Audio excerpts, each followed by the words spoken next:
दोस्तों एक गांव की लड़की मकान मालिक के कमरे में अकेले रहती थी। उस दिन उसकी सहेली शहर में सब्जी खरीदने के लिए चली गई थी और दोस्तों तभी मकान मालिक जो मकान का मालिक होता है अचानक उसके कमरे में आता है और गेट को अचानक बंद कर देता है और उसके साथ ऐसी हरकत करता है कि लड़की के जो कमरा जिसमें रहती थी वो कमरा पूरा खून से भर जाता है और लड़की बेहोशी की हालत में हो जाती है। उसके बाद मकान मालिक के साथ उस लड़की के साथ ऐसा होता है जिसे जानने के बाद आप दंग रह जाएंगे। तो चलिए दोस्तों इस कहानी को स्टार्ट करते हैं। दोस्तों ये कहानी है बिहार के एक छोटे से गांव की, जहां पर शालिनी और रेनू नाम की एक दोस्त यानी एक सहेली रहती थी। दोनों दोस्तों यहाँ पर गांव में पढ़ाई करने के बाद दोस्तों एक नौकरी निकलती है। नौकरी का फॉर्म भरती है। फॉर्म भरती भरने के बाद दोस्तों वो कहती हैं चलो इसकी कहीं से तैयारी किया जाए अच्छी से। उसके बाद जो फार्म भरा गया इसकी तैयारी करने से कर लिया जाए जो कि आसानी से पेपर निकल जाए। तो दोनों दोस्तों सहेली आपस में सलाह बनाती हैं और ये बात करती है। उसके बाद दोस्तों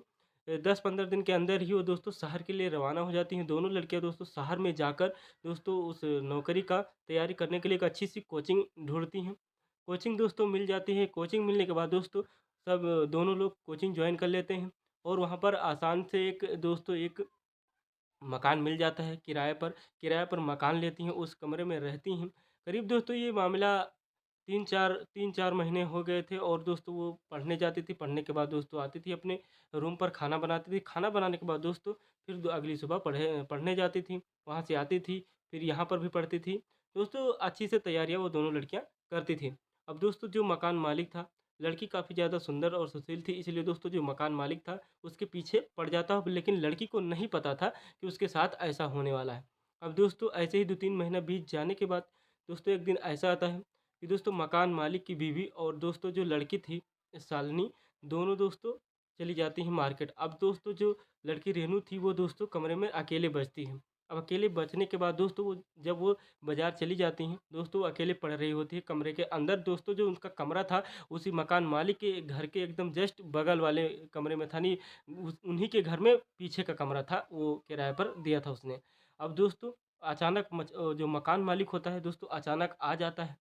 आने के बाद दोस्तों वो उसके डायरेक्ट कमरे में चला जाता है। कमरे में जाने के बाद दोस्तों देखता है यहाँ पर अकेली लड़की है और दोस्तों जो मकान मालिक की बीवी होती वो भी बाजार चली गई थी और दोस्तों जो शालिनी थी वो भी बाजार चली गई थी। अब लड़की दोस्तों जो रेनू थी वो अकेले थी। अब उसके कमरे में जाने के बाद मकान मालिक ने दोस्तों अंदर से कमरे को बंद कर दिया।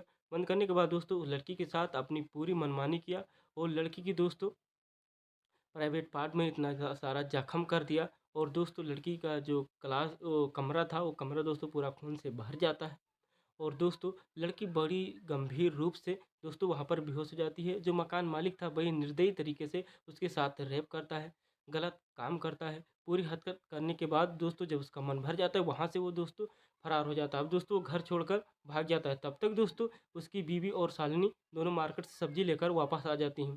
दोस्तों शालिनी जैसे ही अपनी सहेली के कमरे में जाती है वहाँ पर ये इतना सारा का हाल देखती है तैसे दोस्तों दंग हो जाती है। दोस्तों तुरंत ही 108 को फ़ोन करती है, एम्बुलेंस आती है और जो पुलिस होती है थाने में 112 पर कॉल करती है।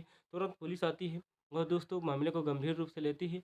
लेकिन जो दोस्तों रेनू होता है, रेनू का हाल बहुत गंभीर था, इसलिए दोस्तों हॉस्पिटल में भर्ती होने के बाद दोस्तों वो बच जाती है। बच जाने के बाद दोस्तों वो सारा गवाही देती है और दोस्तों जो मकान मालिक था काफ़ी दूर घर से भाग चुका था वो भी गिरफ्तार हो जाता है। उसको कड़ी से कड़ी सज़ा मिल जाती है। कि दोस्तों स्टोरी कैसी लगी कमेंट में ज़रूर बताना। मिलता है ऐसे नई वीडियो नए टॉपिक के साथ, तब तक के लिए जय हिंद जय भारत। दोस्तों स्टोरी हमारी कैसी लगती है कमेंट में ज़रूर लिखना।